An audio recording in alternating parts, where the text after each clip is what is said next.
শান্তভাবে হরিকথা শ্রবণ করো। আর যারা আশেপাশে শিশুদের নিয়ে আছে তারা একটু শিশুদেরকে শ্রদ্ধালু হয়ে ভাগবত বলছেন যে এবই ভাগবত প্রত্যা উপায় আত্ম উপলব্ধায় অঙ্গপুং সাংবিদু সমৃদ্ধি ভাগবত। ভাগবত কাকে বলে? ভাগবত সংজ্ঞা দিচ্ছেন এবই ভাগবত প্রত্যা। ভাগবত কাকে বলে?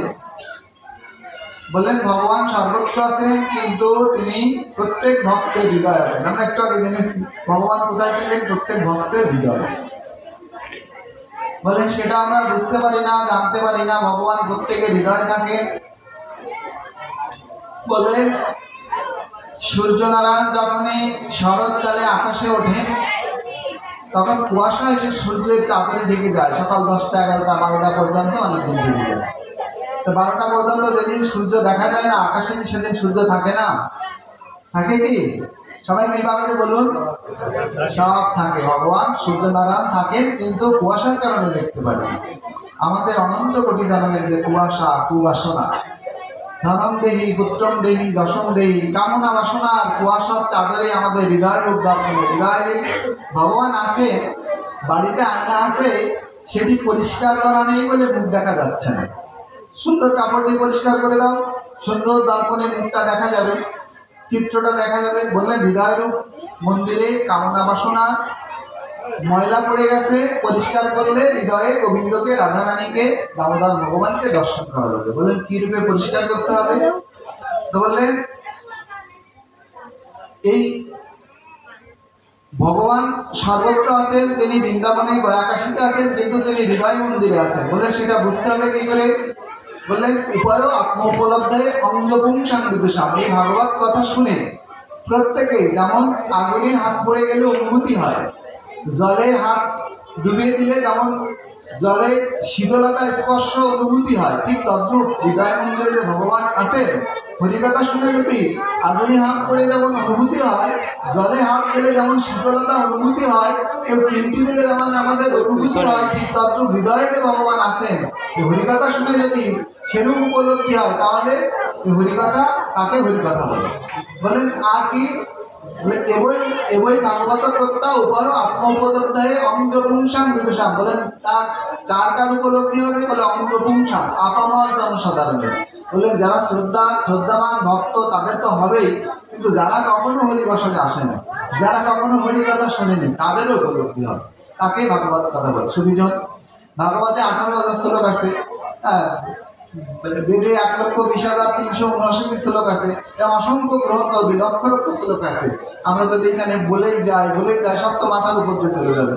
বললেন ভাগবত হচ্ছেন দুগ্ধ স্বরূপ। এটা মন্থন করলে যেমন ময়রা মন্থন করলে সেখান থেকে ছানা বেরোয়, চিনি বেরোয়, মিষ্টি বেরোয়, রসগোল্লা, চমচম ইত্যাদি বেরোয়, কিন্তু আমরা গোলালে কিছুই বেরোবে না। বেরোবে কি? কিছুই বেরোবে না। বললেন শাস্ত্রকার সে ভাগবত স্বরূপ অমৃতকে মন্থন করে এই ভগবানকে সেখান থেকে উঠিয়ে নিয়ে আসবেন। কখনো কৃষ্ণ রূপে উঠিয়ে নিয়ে আসবেন, কখনো রাম রূপে উঠিয়ে নিয়ে আসবেন, কখনো কালী রূপে উঠিয়ে নিয়ে আসবেন, কখনো কলি পাবনপদ শ্রীমান চৈতন্য মহাপ্রভু রূপে উঠিয়ে নিয়ে আসবেন। যখনই সেটি দর্শন করতে পারবেন, বলেন তাকেই ভাগবত কথা বলা হয়। শুধুজন আমরা এই ভাগবত থেকে আমরা ভাগবত রূপ এই দুগ্ধকে আমরা জ্ঞান রূপ দণ্ড দ্বারা মন্থন করে আমরা সেই ভগবানকে দেখি, সেই ভাগবত থেকে আমরা উঠিয়ে নিয়ে আসতে পারি কিনা সেই প্রত্যাশায় আজকে এখানে আমরা হরিকথা শ্রবণে সমাবেত হয়েছে। শুধুজন আমরা একসাথে অনেকগুলো ব্রতের মুখামুখি হয়েছে। একটা হচ্ছে দীপাবলি। দীপাবলির অনুষ্ঠান কিছুদিন আগে চলে গেল। দীপাবলি মানে কি? দীপাবলির অনুষ্ঠান কি আমরা জানি কি? সবাই দীপাবলি বলে কালী পূজা বলো, তাই কি? কালী পূজা নয়। আমাদের একটু জানা দরকার, আমাদের ছেলে মেয়েদের বেশি জানা দরকার। যারা এসেছেন দেখেন সব মধ্যবয়সী বা তার থেকে বৃদ্ধ বা 65-70 বছর বয়সের মানুষই বেশি। সাধারণত এখানে 25 বছরের নিচে যে ভক্তগণ তাদের আসা উচিত ছিল। আসলে দুটি কথা শুনলে তাদের কৃপা হতো। হ্যাঁ, তারা সঠিক নির্দেশনা সঠিক রাস্তা দিয়ে হাঁটতে পারতেন। তো যাই হোক, আমরা এসেছি, আমাদের ছেলে মেয়েদের আগামী দিনে আবার নিয়ে আসবো, চেষ্টা করব। তো এই দীপাবলির অনুষ্ঠান হচ্ছেন প্রভু মর্যাদা পুরুষোত্তম প্রভু শ্রী রামচন্দ্র যখন কৈকেয়ীর মন্থনায় কৈকেয়ী যখন রাজা দশরথের কাছ থেকে সে বর প্রার্থনা করে নিলেন যে রামকে 14 বছরের বনবাস পাঠাতে হবে, আর আমার পুত্র ভরত রাজা হবে। এই রামায়ণের এই ঘটনা আমাদের সবার জানা, কিন্তু আমরা যেটা জানি না এর ভিতরে যে আধ্যাত্মিকতা আছে। বলে মণিমাণিক্য কিন্তু সমুদ্রের উপরে বাকি থাকে না, সমুদ্রের উপরিভাগে জলের উপরে দেখবেন সেখানে শ্যাওলা ময়লা ইত্যাদি থাকে, কিন্তু মণিমাণিক্য কোথায় থাকে? সমুদ্রের গভীরে। সেখানে শক্তি থাকে, ঝিনুক থাকে, ঝিনুকের বুকে সে রোহিণী নক্ষত্রে সেই পুষ্প বৃষ্টি যখন হয়, সেই ঝিনুকের বুকে যখন পড়ে তখন সেখানে মুক্তা তৈরি হয়। সেই মুক্তা কি করে? ডুবরি সেখান থেকে সমুদ্রের গভীরে ডুব দেয়, সেই ঝিনুক শক্তি আহরণ করে তার মুখ থেকে মুক্তা আহরণ করে ভগবানের মস্তকে শুভবর্ধন করে। বলেন এই মুক্তা মূল্যবান বস্তু যেমন সমুদ্রের উপরিভাগ থাকে না, গভীরে থাকে, শাস্ত্রের কথাও এরকম গভীরে থাকে। গভীরটা আধ্যাত্মিকতাটা জানতে হবে না। এখানে অনেকগুলো আলো জ্বলেছে, এখানে কত ভক্ত এসেছেন, পাঠক কে এসেছেন, এটা হচ্ছে সড়কপথ, এটা বাহ্যিক দৃষ্টি, সমুদ্রের উপরিভাগ। বললেন অভ্যন্তরীণ ভাগ কি? বললেন অভ্যন্তরীণ ভাগ হচ্ছে এখানে হরিকথা বলে আমি ভগবানের দিকে হরিকথা শ্রবণ করে পাঠক কি বললেন, আমার মুক্তির রাস্তা কি, মুক্তির উপায় কি বললেন? বললেন অসুখ হয়েছে, কি ঔষধ দিলেন, সে ওষুধ নিয়মিত খেলে আমাদের অসুখ ছেড়ে যাবে, ভগবানের দিকে একটু এগিয়ে যাবো, সেটি হচ্ছে আধ্যাত্মিকতা। আমরা একটা আধ্যাত্মিকতার দিকে আস্তে আস্তে ধীরে ধীরে শান্তভাবে প্রবেশ করব। মর্যাদা পুরুষোত্তম প্রভু শ্রী রামচন্দ্রকে বনবাসে পাঠালেন। প্রভু সবাই দুঃখ করতে লাগলেন, সবাই কাঁদতে লাগলেন, পুরো অযোধ্যাবাসী করে বিষাদ করতে লাগলেন, কিন্তু প্রভু হাসতে লাগলেন। প্রভু আসতে লাগলেন কেন? বললেন বশিষ্ঠের আশ্রম থেকে ফিরেছে। বললেন কুমোর যেমন যে সুন্দর জায়গা থেকে, যে পুকুরে আটালে মাটি আছে, দোআঁশ মাটি আছে, সেখান থেকে সংমিশ্রণে কুমোর কি করে? এটা ভার তৈরি করে, এটা কলসি তৈরি করে। বললেন এটি কি করে? কুমোর তারপর শুকায়, শুকানোর পরে কি করে? পোড় দেয়, পোড় দিলে তারপরে কি করে? জননীরা সেই পালবাড়ি থেকে সেই কলসি সংগ্রহ করে তাতে জল দিয়ে আমরা পান করি। বললেন ওই কলসি যখন সুন্দর মাটি দিয়ে প্রস্তুত করা হয়, যতক্ষণ না পোড়ানো হয় ততক্ষণ ওই কলসিতে জল রাখা যায় না। জল রাখলে কি হবে? তখন জল রাখলে ওই কলসি ভেঙে যাবে। বললেন মর্যাদা পুরুষোত্তম রামচন্দ্র একটা ভালো ভূমিতে তার জন্ম হয়েছে, শিশুদেরকে একটু সরিয়ে নিয়ে যান, মা কৃপা করুন, খুব কথা। তখন সবাই বিষাদ করছেন, কিন্তু প্রভু তখন বললেন আমি মাত্র একটা মাটির ভার রূপে প্রস্তুত হয়েছি, এখনো পোড় হয়নি, সবে মাত্র গুরুগৃহ থেকে এসেছি। বললেন আমাকে এখন এই ঋষিদের সেবা করতে হবে, প্রতিকূল পরিবেশের সাথে যুদ্ধ করতে হবে, তারপরে না আমি ওই সিংহাসনে বসার যোগ্য হব। দেখুন ভাবনাটা কোন স্তর। একজনকে বনবাসে পাঠাচ্ছেন, একজন বনে চলে যাচ্ছে, তার দুঃখ হচ্ছে না, কিন্তু যারা বনে চলে যাচ্ছেন, যাদের যুবরাজ, তাদের দুঃখ হচ্ছে। কি হলো? প্রভু শ্রী রামচন্দ্র, রাম লক্ষ্মণ এবং সীতা ঠাকুরানীকে নিয়ে বনে গমন করলেন। সুমন্ত তাদেরকে বনে নিষাদ রাজ্যে পৌঁছে দিয়ে এলেন। নিষাদ রাজ্যে যখন পৌঁছে দিয়ে এলেন, এই রাম মহিমা কীর্তন করছিলেন প্রভু শ্রী রামচন্দ্র। রামচন্দ্রের এই গুণময়ী গুণগাথা কীর্তন করছিলেন নিষাদ রাজ গুহক চন্ডাল। এই গুহক চন্ডাল যখন এই গুণমহিমা কীর্তন করছিলেন, তখন অযোধ্যাবাসী এই গুণমহিমা, পুরো অযোধ্যাবাসী ধরে প্রভুর সাথে চলে গেছে। লক্ষ্মণকে বললেন তোমার তো বনবাস হয়নি, তুমি কেন যাবে? সীতাকে বললেন তোমার তো বনবাস হয়নি, কেউ কথা শুনলেন না, প্রভুর সাথে চলে গেলেন। অযোধ্যাবাসীদেরকে বললেন যে ভরত, আমি কৃষ্ণ, চার রূপে এখানে রাম লক্ষ্মণ ভরত শত্রুঘ্ন, ভরত রাম, শত্রুঘ্ন রাম, লক্ষ্মণ রাম, এই এক রাম, এক জগদীশ্বর, চার রূপে প্রকাশিত হয়েছে। বললেন তোমাদের বনবাস হয়নি। ভরত হচ্ছে ধর্মরাজ, ভরতের রাজ্যে যদি প্রজা না থাকে তাহলে ভরত রাজ্য পরিচালনা করবে কি করে? তোমরা থেকে যাও। থেকে গেলেন না, চলে গেলেন। সব অযোধ্যাবাসী তখন চলে গেলেন। এই রামের গুণমহিমা কীর্তন করছেন। রামের প্রিয় ভজন বন্ধু নিষাদ রাজ, তিনি বনে বসবাস করেন। এই হরিকথা শুনতে শুনতে সবাই ঘুমিয়ে গেলেন। অনেকের তখন ঘুম এসে যাচ্ছে, এখনো যাচ্ছে না, যাবে। হরিকথা শুনতে শুনতে ঘুম এসে গেলে দেখুন কি হয়। হরিকথা শ্রবণ করতে করতে ঘুমিয়ে গেলেন। প্রভু রাম বললেন নিষাদ রাজ দিয়ে আমাকে এখন নদী পার করে দেওয়ার ব্যবস্থা করো। তখন ওই নদীতে একজন মাঝি ছিলেন, নাম হচ্ছেন সুমন্ত। কি নাম? মাঝি ছিলেন, তার নাম হচ্ছেন মাধব পাটনি। সুমন্ত হচ্ছেন অযোধ্যার রথী, তিনি দশরথের রথ চালান, তিনি সারথি। আর এই নদীতে তিনি নৌকা চালান, তিনি হচ্ছেন মাধব পাটনি। বললেন ওই মাঝিকে ডাক দাও। মাধবকে ডাকলেন নিষাদ, বললেন নিষাদ এই প্রভুকে পার করে দিতে হবে রে।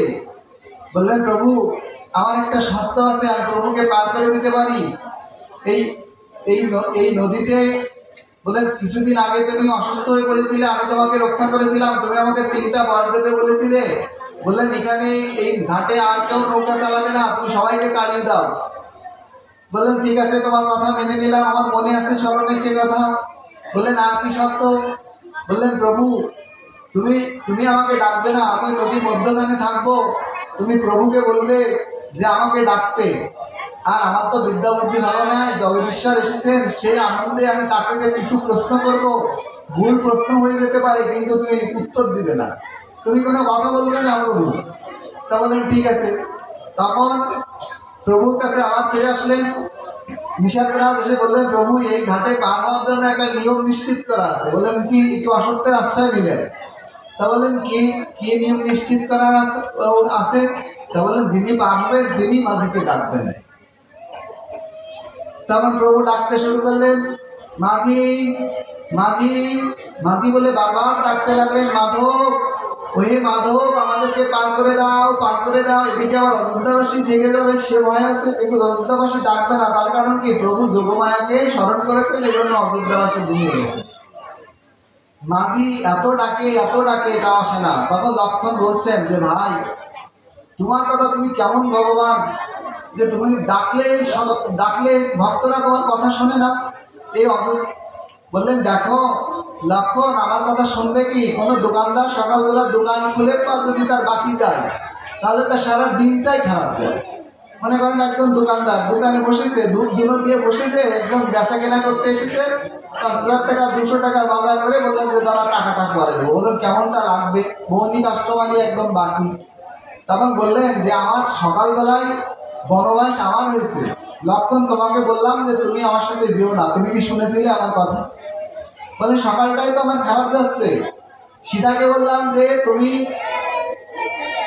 পিতার গৃহে চলে যাও, তুমি এই সংসারে কোমল, তুমি তোমার ন্যায় মমতাময়ী, তোমার ন্যায় কৃপাময়ী কেউ নাই, তুমি এই অযোধ্যায় এই বনে গমন করে কঠিন জীবন অতিবাহিত করতে পারবে না। বলেন সীতার কথা শোনেনি। বললেন কেউ তো সকাল থেকে আমার কথা শুনছে না, তাহলে মাধবের আর কি দোষ? মাধব তো আসবে না, এটা স্বাভাবিক ব্যাপার।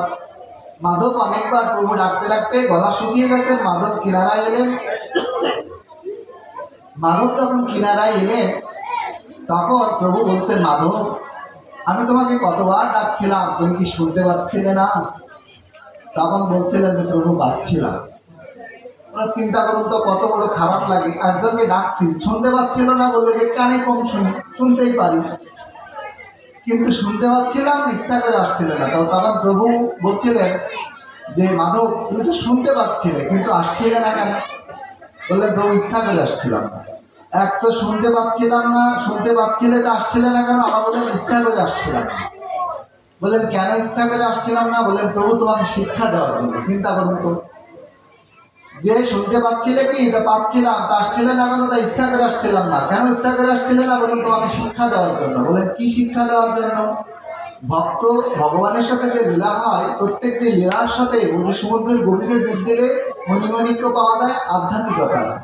বললেন প্রভু পুনরূপী জননম পুনরূপী মরণম পুনরূপী মাতৃ জঠনে শয়নম, এই জগদীশ্বর হে মর্যাদা পুরুষোত্তম, প্রত্যেক ভক্ত তোমাকে হা রাম হা গৌর হা কৃষ্ণ বলে ডাকে। তোমাকে 84 লক্ষ জনি ডাকে। 100 বছর করে একটা প্রাণী বাসে, 120 বছর বাসে, 84 লক্ষ জনি সে ভ্রমণ করে, আর তাহারি তাই হা গৌর কৃষ্ণ বলে ডাকে। কিন্তু তোমার কানকে তুমি বধির করে রেখেছো, তুমি সেই কথা তুমি শুনতে পাও না। তুমি জগদীশ্বর, তুমি মাত্র কয়েকবার 10টা 20টা না হলে 50টা ডাক আমাকে দিয়েছিলে, তাই তোমার কত কষ্ট হয়ে গেছে, তোমার গলা শুকিয়ে গেছে। তাহলে তুমি চিন্তা করে দেখো জগদীশ্বর, তুমি হৃদয়ে সেই ভাবনাটা নিজের কি যাতনা বিষয়ে বুঝে বেশে বিষয়ে কবু আসি দংশে নিজারে, যাকে সাপে যন্ত্রণা কামড়ায়নি, সে ছাপের কামড় কি বলবে, হানি তাই হা গৌর বলে, হা রাম বলে যখন ভক্তগণ ডাকেন, তুমি যখন কথা শোনো না, তোমাকে শিক্ষা দেওয়ার জন্য আমি কথা বলে দূরে অপেক্ষা করছিলাম যে তুমি শিক্ষা পাবে। জগতের দিক যখন হানি তাই হা গৌর হা দামোদার বলে ডাকে, তুমি তখন কানকে বধির করে রাখো, কত কষ্ট হয়।